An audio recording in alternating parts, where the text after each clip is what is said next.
Foto Manda memakai kacamata sambil memanyunkan bibirnya berhasil membiusku, apalagi satpam komplekku. She is my type. Satpam komplekku jadi ikutan install dating apps. Dari mana, bos? Tanya Bang Bagas. Bang Bagas adalah satpam favoritku di komplek perumahan tempat tinggalku. Sebenarnya ada 2 orang satpam di komplek ini. Satu lagi aku nggak begitu akrab dengannya. Wajahnya serem. Aku takut digigit. Bang Bagas juga bilang kalau satpam satu lagi itu mukanya kusut banget. Kayak celana dalam baru beli. Ketat banget. Bang Bagas ini bertubuh besar, berisi, agak gendut sih. Tinggi, menurutku sih nggak B aja. Tapi dia punya 1 orang teman yang sering nongkrong di pos satpam itu juga. Namanya Bang Sarul. Aku juga dekat dan akrab dengan Bang Sarul berawal dari curhat colongan di pos satpam bersama Bang Bagas. Dia ikutan nimbrung di situ saat itu. Dan akhirnya saling berkenalan, sekarang udah jadi bestie. Ya, aku pikir Bang Bagas ini udah menikah, ternyata belum. Malahan isi curhat colongan kami pada saat itu adalah sebagian besar cerita tentang kisah asmaranya. Dia udah 2 kali gagal menikah. 2 kali loh, batal nikah. Itu gimana? Iya, nggak kebayang deh kalau aku jadi dia. Katanya, sebelum Bang Bagas ini jadi satpam di komplek perumahanku ini, dia kerja jadi HRD. Gila ya, HRD lo dia dulu. Tapi kok jadi satpam sih sekarang? Bertanya-tanya dong pastinya aku. Dia bilang sih karena memang udah nggak mau lagi di kantor lama itu. Lagi dan lagi perihal asmara. 2 wanita yang gagal menikah dengannya itu adalah karyawan satu kantor dengannya. What? Bayangin deh, itu rasanya gimana sih? Pacaran satu kantor, emang enak? Nggak enak gitu, setiap hari ketemu lo, nggak bosen emang? Sebagai manusia yang memiliki rasa kepo level dewa, aku coba mengorek semua itu. Bang Bagas, kok bisa sih putus sama mantannya dulu? Bang Bagas menarik napasnya, lalu dibuang dari bawah. Bercanda ya, hahaha. Dulu aku udah mau nikah pun sama mantanku itu dulu. Tapi gagal, ucap Bang Bagas dengan perasaan sedikit melow. Suasana pos satpam saat itu pun berubah menjadi sendu. Kami bercerita disaksikan oleh 1 unit TV berukuran 16 inci yang dijadikan monitor sebagai pemantau kamera CCTV. Udah urus semuanya, tapi batal nikah karena aku lihat dengan mata kepalaku sendiri dia jalan sama cowok lain, sambung Bang Bagas. Ya ampun, aku kalau jadi Bang Bagas nggak tahu bakal bereaksi seperti apa kalau melihat langsung di depan mata kepala sendiri, calon istriku lagi berduaan sama cowok lain. Ingat ya, calon istri lo bukan pacar lagi sebutannya. Karena memang kata Bang Bagas mereka udah tunangan.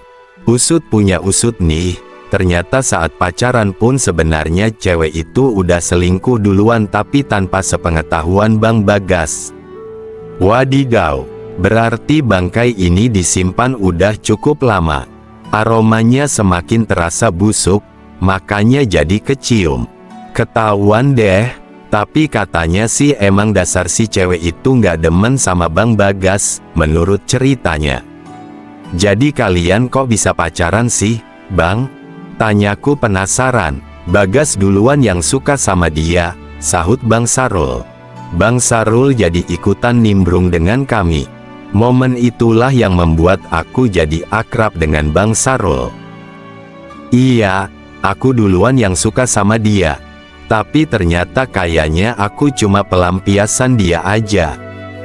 Hebat loh, jadi pelampiasan tapi udah sampai jenjang pernikahan.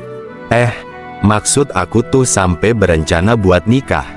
Aku terheran-heran memikirkan sikap mantan Bang Bagas itu.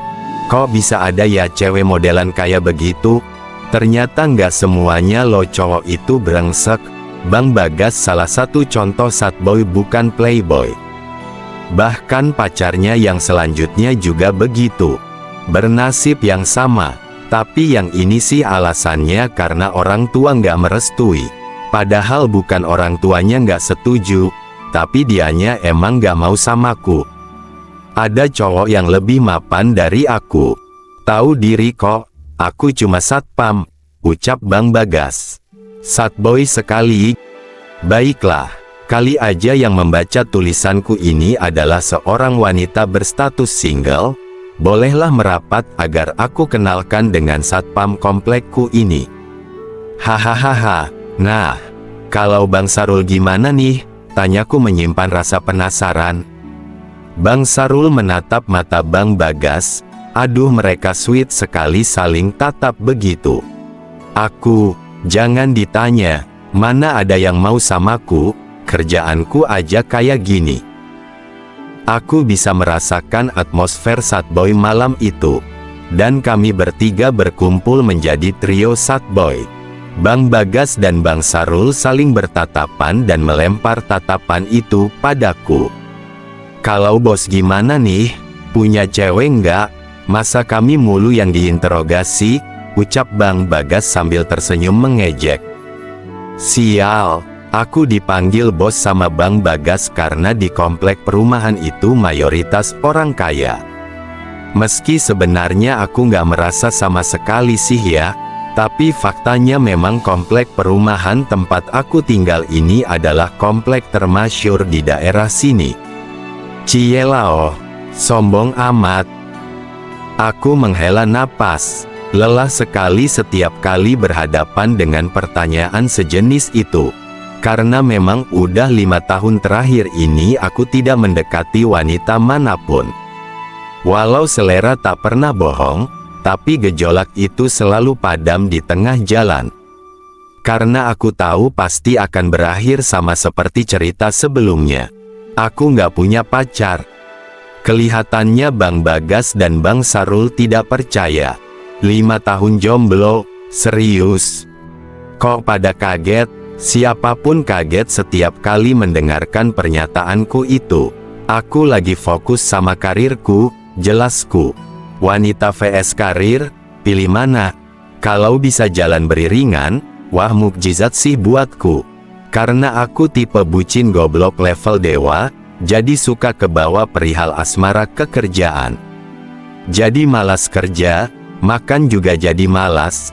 Pipis juga sering ditahan kalau nggak disuruh pipis sama ayang.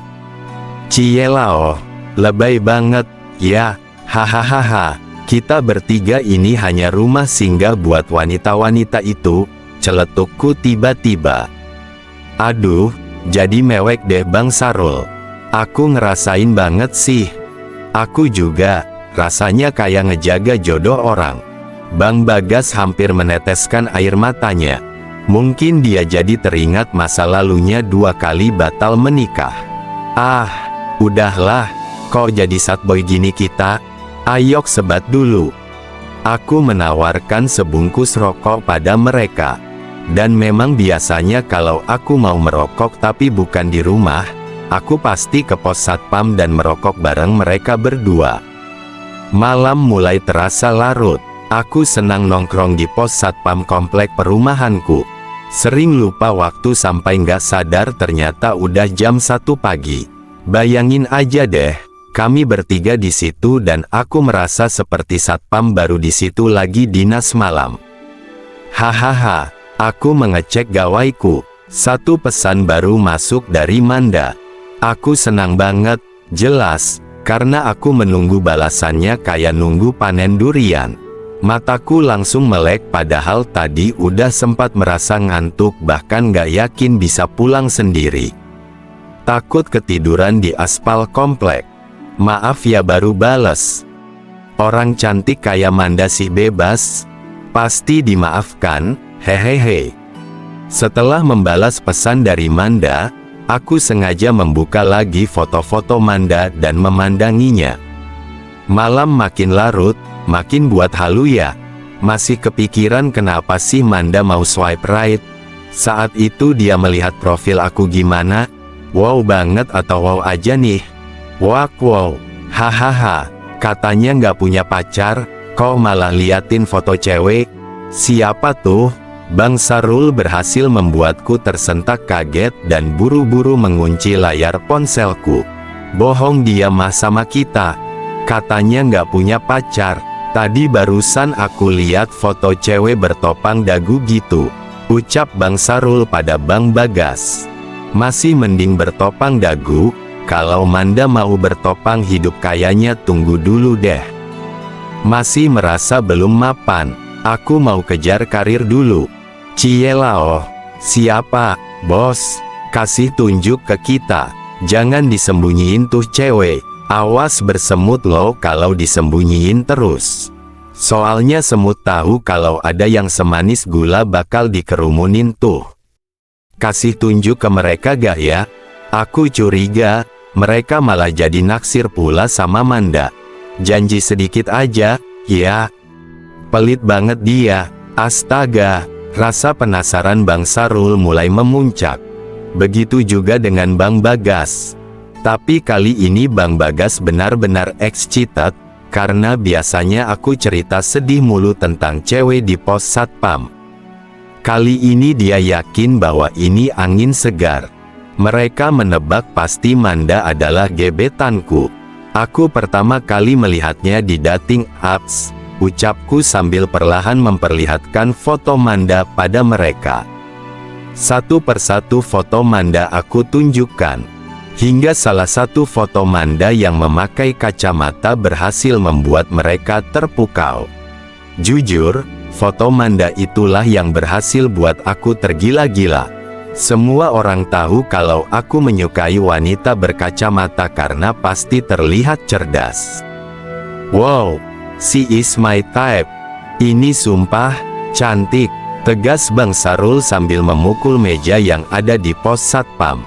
Bang Bagas sedang menganalisa gambar diri Manda. Ini sih bidadari. Kalau kata Cowboy Junior, kau bidadari jatuh dari surga di hadapanku. Wow. Sambung Bang Sarul. Kami tertawa. Lalu aku menceritakan sedikit bagaimana proses aku menemukan Manda ini. Aku mau download dating apps sekarang. Bang Sarul buru-buru mengambil ponselnya dan segera mendownload aplikasi kencan yang sama denganku. Tapi ini beneran, cewek secantik dia memilih swipe right. Bang Bagas terheran-heran. Nggak habis pikir ya. Suatu saat nanti aku bakal nanya ke Manda apa alasan dirinya swipe right saat itu. Aku curiga dia lagi ngantuk saat itu. Atau jarinya sedang membersihkan ponselnya dan gak sengaja swipe right. Kok jadi insecure gini ya? Merasa Manda terlalu high sekali. Tapi secara tinggi badan sih jelas dia lebih high. Aku membayangkan wanita berzodiak Taurus ini berdiri tegap dengan tinggi badan 160 cm yang dia miliki. Berarti aku hanya sebahunya doang. Hahaha, Manda, satpam komplekku tergila-gila padamu sampai mereka mendownload aplikasi kencan yang sama di mana aku melihatmu pertama kalinya. Apakah mereka akan berhasil menemukan seseorang sepertimu? Mungkin kamu adalah kado ulang tahunku dari Tuhan. Karena saat itu aku tidak merayakannya. Tidak ada kue, tidak ada lilin ataupun nyanyian selamat ulang tahun yang berkumandang. Aku malah sibuk dengan laptopku mengerjakan naskahku. Tuhan, apa betul kehadiran Manda adalah hadiah ulang tahunku di usiaku ke-25 ini?